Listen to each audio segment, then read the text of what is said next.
What is up, everyone? Welcome into our weekly recap podcast. Now, some of you may be questioning why we call it weekly, because it was not weekly last week. No. We did not get a chance to do a recap for the 49ers game.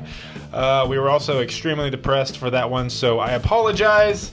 Holidays plus depression. But at this point in us being Titans fans, we should kind of expect when the holidays come around, we should start feeling a little depressed because of last year and now this year. We just can't win around this time.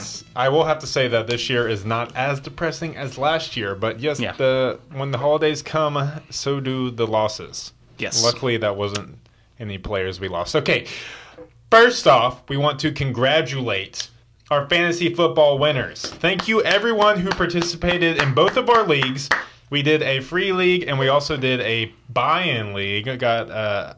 Got some of you guys out there watching to participate. Yep. Justin and I did not do very well at all. That's probably why, I mean, if you didn't know, we did have a fantasy football league going on for Titans Tube. We just didn't talk about it a lot. True, yes. We sucked. We sucked, man. Yeah, well, I'm sure we'll do it again next year. Yeah. At the beginning of the season, we opened it up for anyone who wanted to watch the show, to be in the league with us, a free league or buy-in league, and we want to announce the winners here. They were not us. Yes. So, yeah. First off, Who won? In our Fun Time League, a.k.a. the league that was super free, we had first place goes to Lawan and Only. I think that's in reference to Taylor Lawan. Yes, good Lawan name. and Only got first place. Manager is Ty. So that's his real name, I guess. Congratulations, Ty. He finished, 10-3 overall, so first in the regular season and first in the... Yeah. He won the championship. I actually did better in that league, but still not very good. I don't even know what place I finished overall. I made the playoffs, at least. In my other league, I cannot say the same thing, because I went 2 and... How many games do we play? 2 and 13? Yeah. 2 and... Do you really wanted to mention your record? Yes. Okay. I got screwed, okay? I had Aaron Rodgers, and everything just went to hell right away, okay? I had the last pick in the draft of 14 people. But anyways, in our pay buy-in league, the first place goes to 27 touches. Team 27 touches. I don't know what that's in reference to. Eddie George touched the ball a lot back in the day. And he was number 27. Okay. And also his fantasy picture is of Eddie George, if you would have. True. And the manager is CeeLo. I thought it had something to do with all the sexual assault scandals coming out in Hollywood. Like, it could. 27 At least 27 touches of them are now, it's all coming back to haunt them, yeah. Yeah, 27 of them have touched someone in the past that they probably regret now. It's probably a double meaning kind of name, so. Well, that's enough of that. Let's talk about the Rams game briefly, and then possibly look ahead to what's next for this Titans team, a.k.a. the Jacksonville Jaguars, this Sunday on New Year's Eve. Sure. Okay, Justin. I'm down. The Rams came to town, the Los Angeles Rams. The Los Angeles Rams. Yeah. Los Angeles. They came to town at 10-3. They left. They came to town at 10-4. They left 11-4. They got the win on us, 27-23, which a lot of people thought was a lot closer than they thought it was going to be. They've one of the best offenses in the NFL, and I mean, yes, the Titans just lost their third game in a row, but we hung with this team. Honestly, this loss doesn't piss me off or upset me as much as the last 2 weeks, especially that Arizona game. That's just going to haunt me in my dreams forever. But I thought this was a much better showing overall, competing with the Rams, showing some fight. Our players are still playing hard, playing aggressive. They're not giving up on the season. There shouldn't be a reason to. I know a lot of fans want to see us lose so that we can move on from this coaching staff, but I'm still in on this year. This team is still alive, and we are in a win and in scenario for next week. Winning in. But winning again. Cortland win again. As far as how the game unfolded, I mean, it was the Todd Gurley show, man. We could not stop Todd Gurley. That man is a beast. He honestly is the best non-quarterback player probably playing right now in the NFL. He has a legitimate case for the MVP. He should win it because that offense is geared around Todd Gurley, and that team has the best offense in the league, and they just won their division. So a hugely irreplaceable player that Todd Gurley is. I mean, he tore us up. We could not stop him. Yeah, he had some crazy stats. If you had him on your fantasy league and you lost, then funny. I have no words for you. So both of the teams that won the championship game in both of our leagues had Todd Gurley. There you go. go. So there you go. I mean, neither of them, I think, were the first place team going into the playoffs. But Todd Gurley, the past few weeks, has been unstoppable. He was unstoppable once in this game. Our defense was down a few players, which was really scary going into the game. Logan Ryan and LaShawn Sims. I think we missed them in this game. You think we missed them? I was surprisingly impressed with the play of Ty Smith. Yeah. He kind of stood out to me.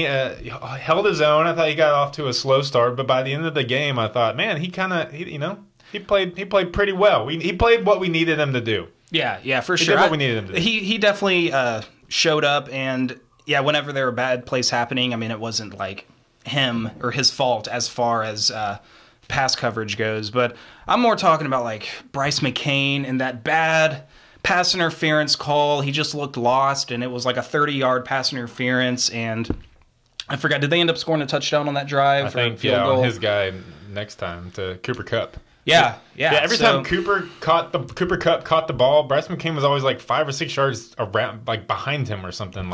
Not very good coverage. Reminded me of Parrish Cox last year, where the receiver would catch the ball and you're like, wait, where's the cornerback? Oh, there's Bryce McCain way back there doing something else besides covering the guy. Yeah, I really thought Logan Ryan or LaShawn Sims really could have helped us out in this game. I mean, I know that we're just pointing out those couple plays from Bryce McCain, but he did not have a good game. I mean, Jared Goff, over 300 yards, 4 touchdowns. The same Jared Goff that looked like possibly the worst first overall bust in the NFL last year, but boom, he's turned it around. Sean McVay's got him clicking. That offense is on fire. It's clicking like my grandfather's hip when it's about to rain.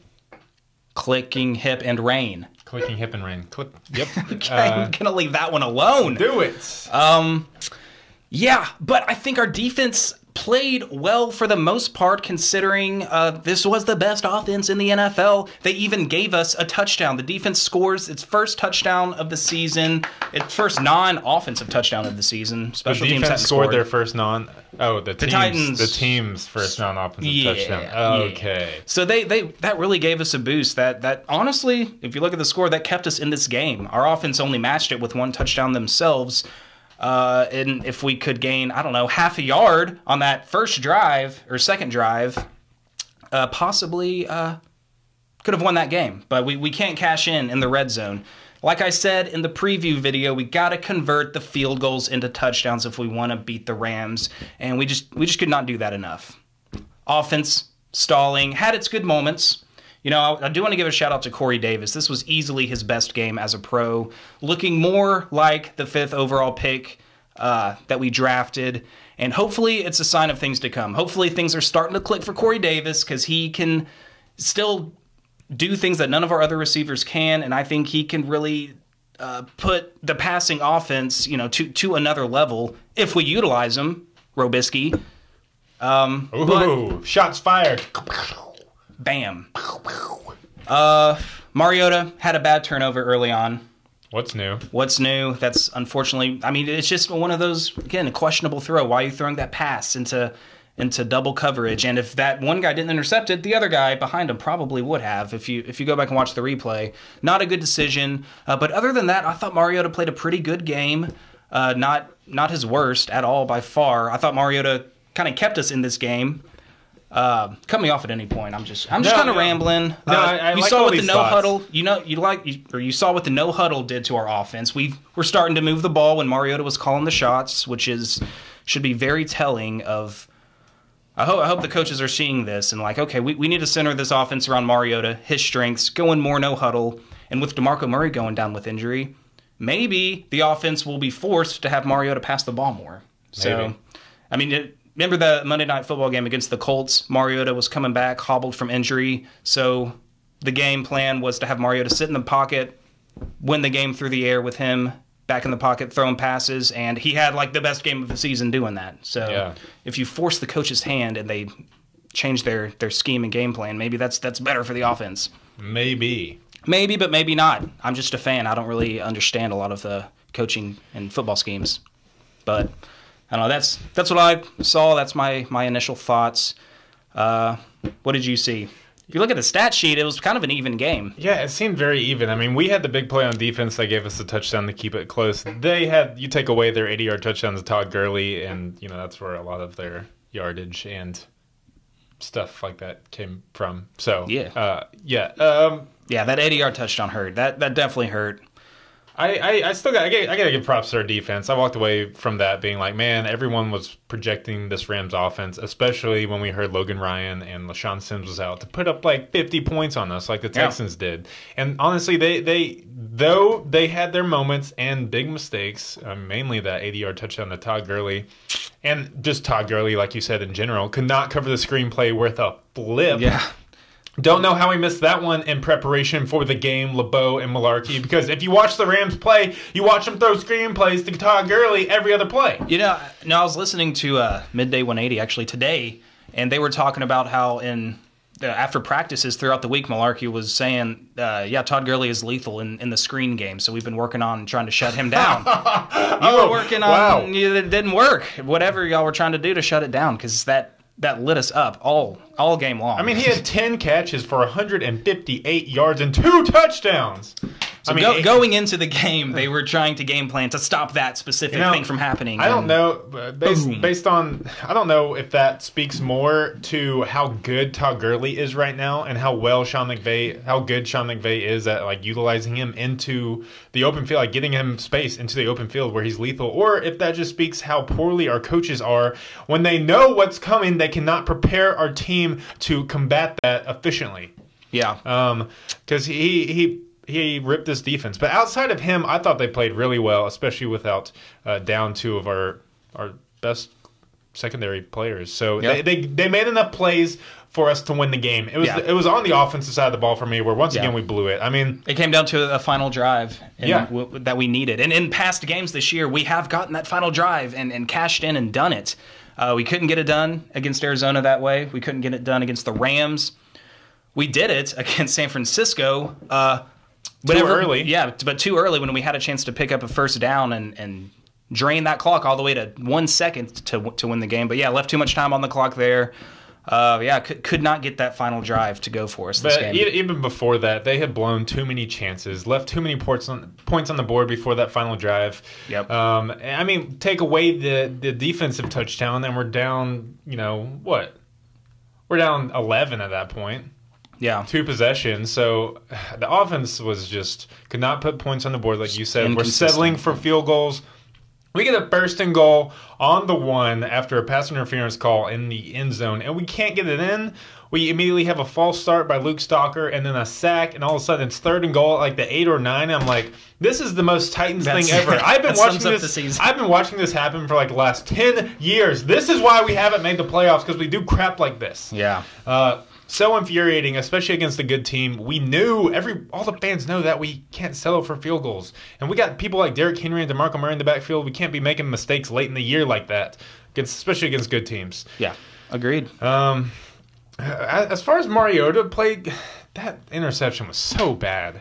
But even then, at least it was early, and he had time to bounce back. And I mean, we grabbed the lead back eventually. We had the lead in this game late, 23-20. Our offense is not good enough to overcome even one mistake like that nowadays. And later he fumbled the ball, somehow miraculously got it back. Yeah, that was crazy.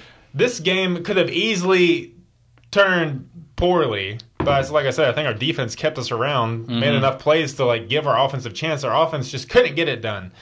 But as far as Mariota, as we're nearing the final game, and everyone going into the year was projecting him to have like an MVP type season and be one of the top 10 quarterbacks of the league. And I still think he's great, and I still think he's our franchise quarterback. But a lot of games like this, I walk away from a game being like, when we're analyzing Mariota in this, I love Mariota. Don't get me. But what are you about to say? When I see how the other team's quarterback played, I always think he gets outplayed by the other team's quarterback. No matter who it is, Jimmy Garoppolo, Jared Goff. I know those are 2 upper echelon quarterbacks, but Mariota, Blaine Gabbert. I don't care. Mariota. If Mariota is supposed to be in that tier, I want to see him do the things that they're doing. I haven't seen from Mariota this year, so. Maybe it's fair criticism. I mean, we're big Mariota supporters, but he he does have his moments and makes mistakes and head-scratching plays, and it's hard. I mean, last season, he had a lot of games where he didn't make a lot of mistakes. Like, yes, he did have moments where his turnovers were hugely costly that went back for touchdowns. Hugely costly. That's your word of the day, hugely. Hugely. And now, I think even though he hasn't lost a fumble this year, he probably has more turnovers this season than he's had in any other season because he keeps throwing the interceptions. But still, he does make really, really great throws. He had some great passes to Corey Davis. He had an unbelievable throw late in the game to Taywan Taylor on a 3rd and 13 into like triple coverage. Talk about threading the needle. Taywan Taylor can't come up with the catch, unfortunately. See, but I'm watching that play. I'm like, Mariota should have no business throwing that ball.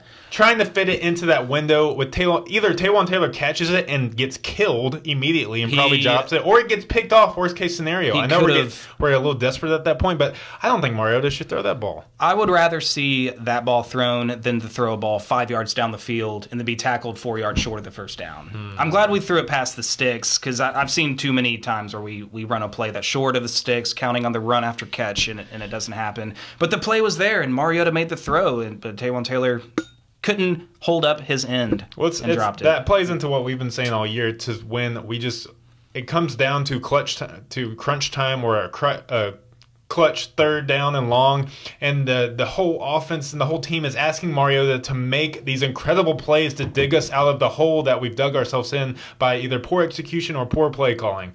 I mean, I don't know how many times Mariota has been asked to convert a 3rd and 10, and he's been struggling this year already. You're asking a young quarterback to convert 3rd and longs consistently against top-tier NFL teams, even not top-tier, but and he's going to struggle.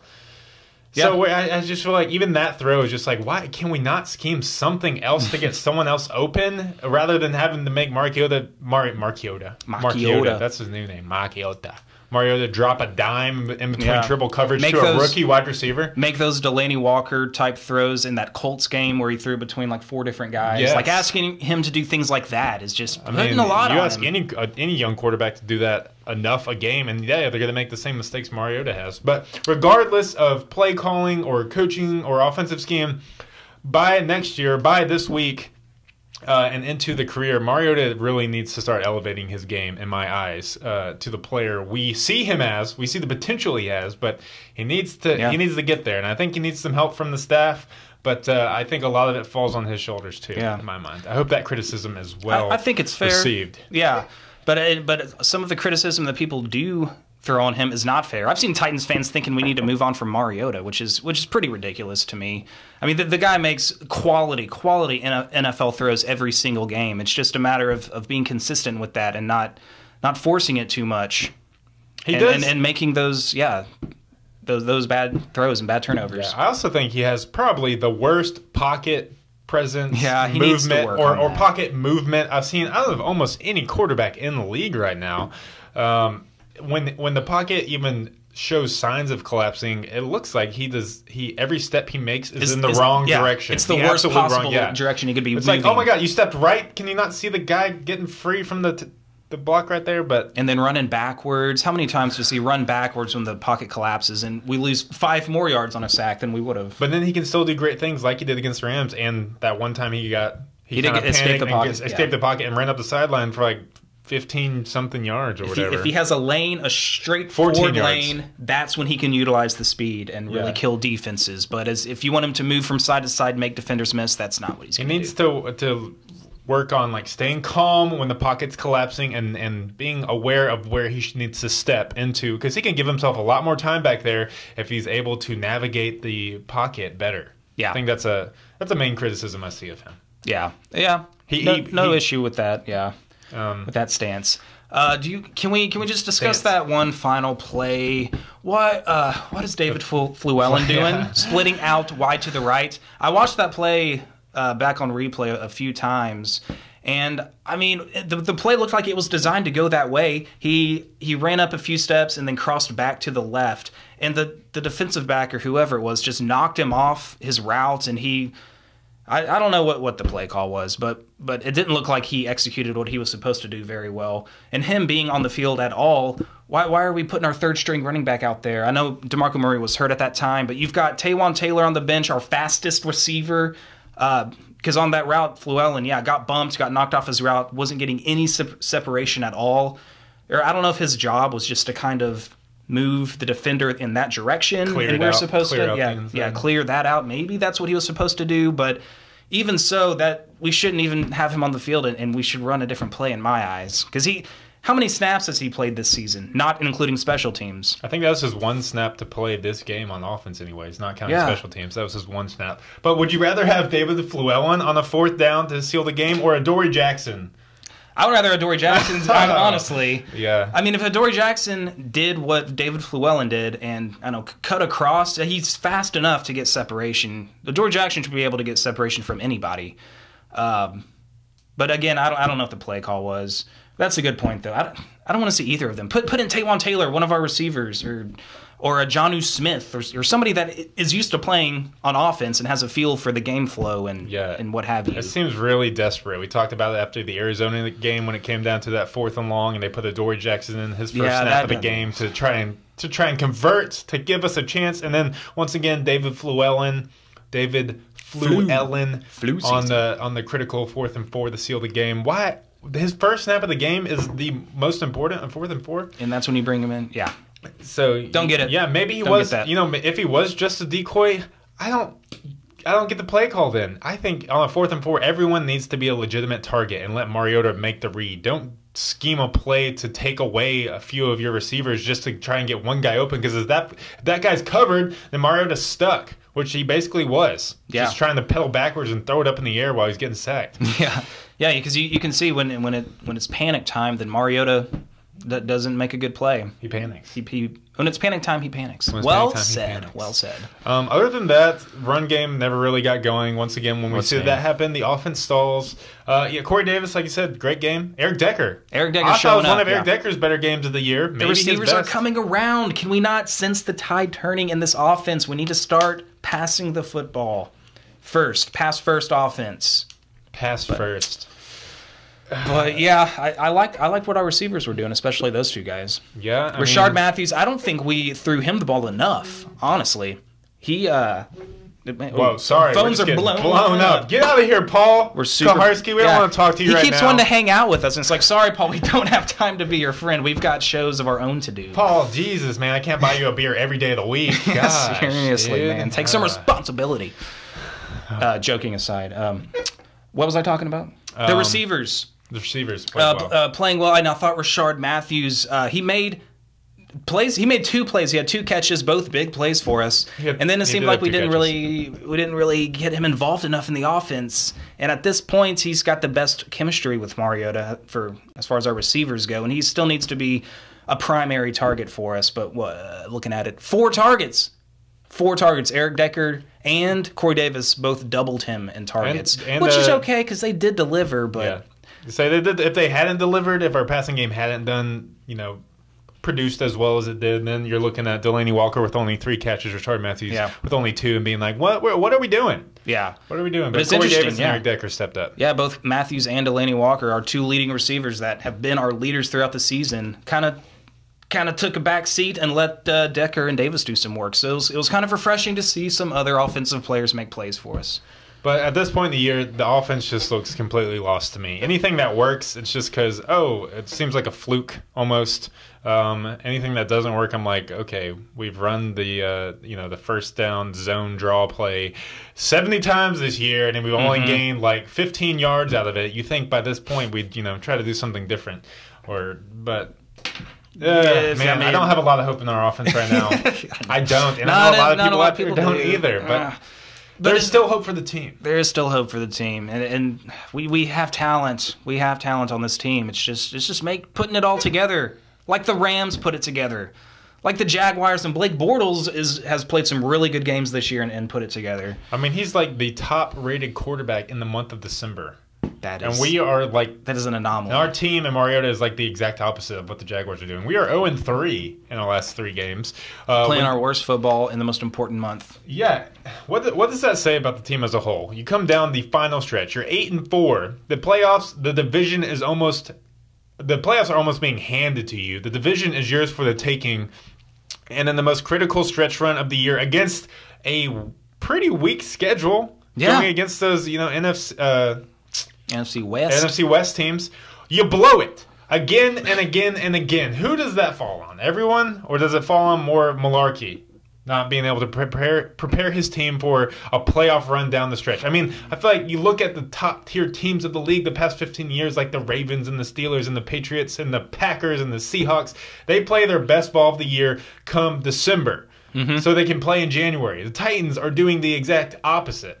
I'm not saying we played really good ball for any stretch this year. We had that 4-game winning streak, but even some of those were questionable. But when we needed it the most, we are falling to our doom. Yeah. I mean, I think it's just a matter of not making plays at the end of the game, because before this 3-game losing streak, I mean, I don't know if we were doing anything differently. It's just that when it came to be crunch time, we were able to get that final drive, or able to, put enough points on the board, make the play at the end, get that first down to be able to run out the clock. But now we just haven't been able to cash in on those plays. And I think part of it is not changing up the offense enough. And we've talked about this a lot, how we're kind of easy to scheme for because we don't do a lot of different things from week to week.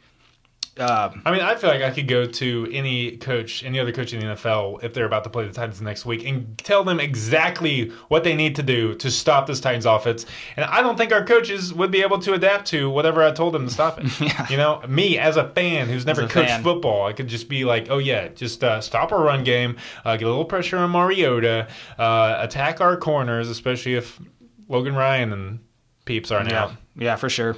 Don't try to run the ball. If there's one consistent thing that has been going well for us this year, it's the run defense, which has been fantastic. They had the worst game against Todd Gurley. He ran for over 100, but he's been running like crazy on everybody. So it's almost like an anomaly to look at this game and be like, oh yeah, well Todd Gurley rushed for over 100 yards.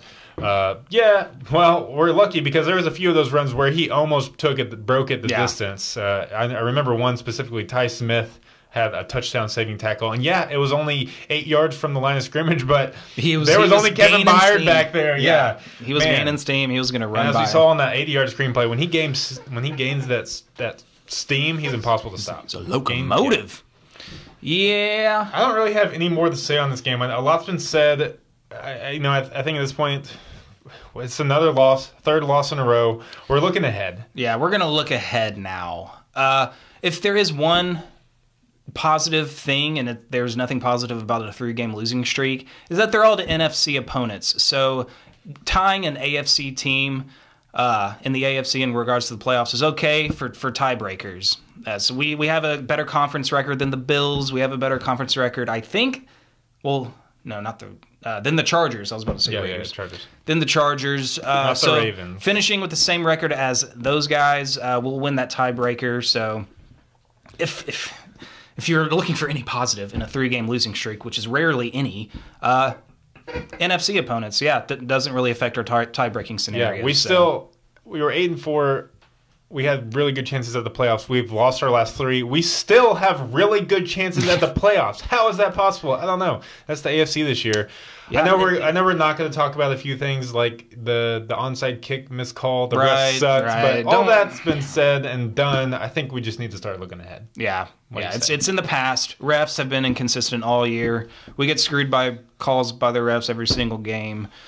And I mean, the Rams, I think, had some bad calls against them too. I just think it was a very poorly officiated game. It was, and it wasn't blatant missed calls. Though there were a few. I just feel like the refs never really had a firm grip on what was happening that game. They never really had control of the calls and how the flow of the game was, and they got lost in it. Yeah. And it came to its climax when that whole onside kick scenario happened. Yeah. So they got so lost that they allowed 2-3 flinches from the Rams offensive line on that 4th and 1. Terrible. Great. Terrible. Good eyeballs, ref. Good eyeballs. In the red zone, nonetheless. Come on, you got to be focusing on every last detail. Yeah. Okay, but Let's look ahead. Okay. You want to look ahead? Looking ahead. Rams game is in the past. We're 8-7. We got one game left against Jacksonville, our division rivals, who have already clinched the division, have already clinched a playoff berth, and have already clinched the number 3 seed. Are you feeling some deja vu slightly, Caleb? Remember last year? Oh. Except now we still have a chance. Last year, Houston clinches the division because we lost our Week 16 game, making the final game of the season for the division champion meaningless. But now the wild card is set up more in our favor to where if we still win that last game, it's not meaningless to us at all. It's the win-and-in scenario against the division rival. Who announced today on Twitter, announced today as in this is Tuesday, correct? Yes. So if you're watching this tomorrow, we filmed it yesterday, which they announced it on Tuesday, that the Jacksonville Jaguars are playing to win this game. Which kind of sounds stupid because I don't really get the point. There's no point in winning this game for them. Unless they really don't want to see us in the playoffs and want to avoid that matchup. But even then, I would love to lose this game and then we still make the playoffs and then we get matched up with them first round and then we beat them. Yeah. That would be the best. That would be awesome. Man, that's kind of surprising, though, that they're playing to win this game. If I were a Jags fan, I wouldn't want to risk that. Like, what if Fournette goes down with an injury this game? What if Jalen Ramsey tears something? He's been injury-prone this season. They just lost Jalen Strong. Yes. Golly. They have no receivers now, which is crazy. And honestly, even if they do play to win this game and don't rest any starters, I think the Titans match up pretty well against the Jaguars. Their strength is running the ball. Our strength is stopping the run. And then Blake Bortles, he doesn't have anybody to throw to, and anytime he drops back to pass, you don't know if it's going to be the worst lame duck throw you've ever seen in your life, or if it's going to be a quality throw for a first down. He's so inconsistent. Yeah, at least when Mariota throws his really bad interceptions, like they're nice spirals and nice throws, passes. Tight spirals. They're just to the exact wrong place on the field and to the wrong person. And like in our first matchup, our defense was getting after him. Like we had some good pass rush on him. Arakpo, remember, got a strip sack on him, helped change the tide of that game. But yeah, the issue, of course, is on the other side of the ball. Can our offense have a repeat Week 2 performance against their elite defense? Jimmy G figured out their defense. We should just look at that tape and figure out whatever they did and do it again to them. Yeah, you know that we're not going to do that. You know, Terry Robisky has already locked himself in this closet for the week to go ahead and draw us 3 plays up. Yep. 2 of them being doubles. Third one being, once we get to third and long, doubles? Probably doubles. Probably some kind of play action 2-man deep route, max protect, which they're going to have all over. Where 2 guys are going to have nobody to block. But yeah, I really like our chances too against Jacksonville, and I don't want to disrespect Jacksonville. Maybe a lot of people are like, well, we stomped them earlier in the year, 37-16, but that was the second game. Yeah, we're different teams now. We're different teams, but still, like you said, I think we match up great against this team, and I think we'll get more into that during the preview episode. But I really like our chances, and we're in a better scenario than we were last year. Coming into Week 17, our chances were already gone to make the playoffs. Yeah, we've lost 3 in a row, but we can still make the playoffs. Yeah, like at the beginning of the season, they were talking about this too on the Midday 180, so we're just incorporating whatever they talked about into this show. But they were saying, at the beginning of the year, you asked Titans fans if you had to have a win-and-end scenario against Jacksonville, would you take that? I think a lot of people would. But now we're here, and a lot of people are pissed off because over the course of the season, context means a lot. Yeah, so a lot of people are down on the team. I feel like it would almost be kind of a 50-50 split if you gave people a chance to either beat the Jags and make the playoffs, but no change in the offseason to the coaching staff, or go ahead and miss the playoffs, and then they make a change to the coaching staff. I feel like people would vote both ways, which I think is kind of crazy. If you have an opportunity to make the playoffs, I think you take that opportunity. You worry about that stuff in the offseason. For sure. And here's a little bold prediction for me, but even if the Titans make the playoffs, if we pull a 2007 Giants and go all the way to the Super Bowl, I'm like 99.9% sure that Robisky is gone, regardless of how much success that we have from here on out. Robisky, I'm pretty certain, is going to be gone, and I'm at the same time, I'm just as certain that Malarkey's going to be back. I mean, I hate to say it, but I think he's going to be back, probably with an extension. Yeah, if you're asking me. But there definitely are going to be changes coming at the same time, regardless of any success or wins that we have from here on out. That's just how I feel. I think John Robinson is realizing and seeing what's going on here and realizes, we need to be running something else for these players because there's too much talent, too many high draft picks on this offense. We got 2 Heisman winners. We got a top 5 wide receiver. Delaney Walker, one of the best in the NFL. 2 Pro Bowl caliber tackles. 2 Pro Bowl caliber running backs. 2 Pro Bowl caliber running backs. Maybe one now. Maybe one just because of the injury here. But I think Robisky's gone. I'm still all in on this year. I'm not looking ahead at all right now. I want to win this game. We're going to this Jacksonville game together with Amy and another friend of ours, and we're going to be there. We're going to be loud. We're going to cheer for our team to make their first playoff berth since 2008. And people that want to lose this game and miss the playoffs so Robisky and Malarkey get fired, playoffs are never a guaranteed thing. Remember we brought in Wisenhunt, and it was like, hey, new coach, get Munchak out of here. We're going to bring in Wisenhunt. He was great with the Chargers and Phillip Rivers. Quarterback that was a disaster. whisperer. Yeah. What do you want, Josh McDaniels? I would love Josh McDaniels to be a head coach. But what if he comes here? I mean, nothing is guaranteed. But what is guaranteed is if we win this game, we're in the playoffs. And that's what I'm getting behind right now. So that's my little rant and speech. No, very true, very true. And I mean, crazy stuff happens in the NFL every week in and week out. If you make the playoffs, you know what? You never know what could happen. I know, realistically, matching up against teams like the Patriots and the Steelers, you're like, oh yeah, the Titans have no chance. Well, people thought that against the Rams, and I thought we should have won that game. It was our own mistakes that lost us that game. Yeah. So you never know what teams are going to play like in the playoffs. You make the playoffs, and then you survive in advance. You find a way to win, which I think over the course of Malarkey's tenure, he's done that more times than not. Yep. So got to have faith in the Titans right now. Very true, yes. I'm very excited. I can't wait for this game. I'm pumped. That's why the Rams lost. It doesn't really bother me that much. I was very pissed off about the Cardinals and 49ers games. Just because of who they were and the teams that they had and the expectations that we had going into those games. But those are behind us now. As well as and the players still played their butts off against the Rams, put up a great fight, still made our own mistakes, argue that if a play or two here and there went our way, we could have won, but we didn't get it done. Oh well, this team can still make the playoffs if we just win. Or lose and have a couple other teams lose. All right, so.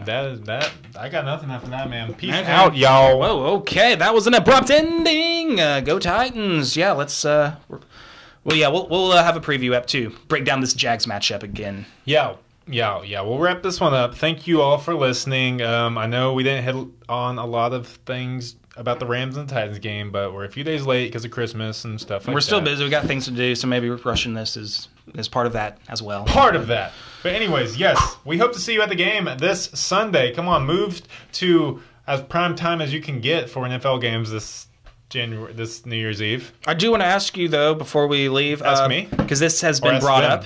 Ask me or them? I'm asking you. Crowd attendance was a big disappointment to some people. What do you think about that? Are you disappointed in the fan base here for not showing up when our team is on the brink of making the playoffs and any kind of advantage they can have by fan support being there? The fans aren't giving it to them because they're so down on the team. Not at all. Not for this Rams game. I expect to see a different turnout for this Jacksonville Jaguars game. I hope so. But the Rams game did not surprise me. I did not expect a lot of people to be there. And the weather was crap. Everyone thought that the Rams were going to take it to us. It was Christmas Eve. I mean, so many factors played into it Christmas Eve games across the NFL, no matter the matchup, are already down in attendance. So still, I think that still says something about the fan base. If the Steelers are 8-6 one year and they really need a win to help improve their playoff chances, those Steelers fans are going to be there loud and raucous, whether it's Christmas Day or they also have a lot more cold weather gear than I have. I'm not really prepared for games like what it was like on Christmas Eve. So yeah, I expected it. I didn't get there and see half empty stadium and be like, oh, what the heck? I thought it was gonna be full. I was like kind of expecting it because even there was There was doubts in my mind being like, man, I'm about to freeze my butt off. Yeah, is this going to be worth it? Is it gonna, yeah. Watch this drubbing that could happen. Yeah, so I'm glad it turned into a good game. Yeah.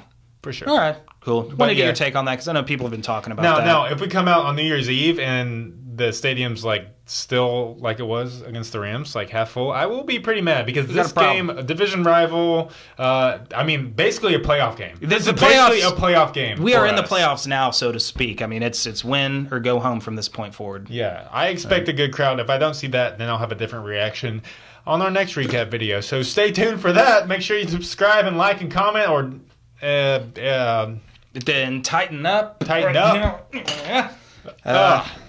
Twitter, Facebook, Patreon, YouTube, Instagram. which you're watching, so that works out. Yes. Insta. Anyways, let us know your thoughts on the game, y'alls. That's all Southern right there for you. Let us know your thoughts on the game, y'all. It ain't gonna be pretty. It ain't gonna be pretty. The comment section is not gonna be pretty. You're dang right. Rams, good luck in the playoffs, man. I like your team. We'll see you in the Super Bowl. I like what Sean McVay has done with you. Todd Gurley is anything but what his last name suggests. I got to throw in that joke in finally. Yeah, he did.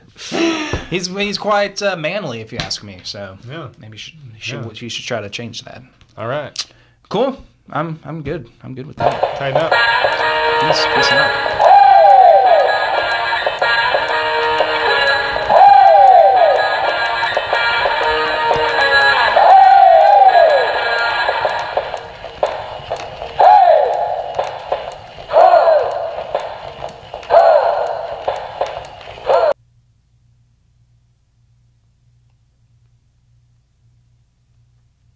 Gotta push the button.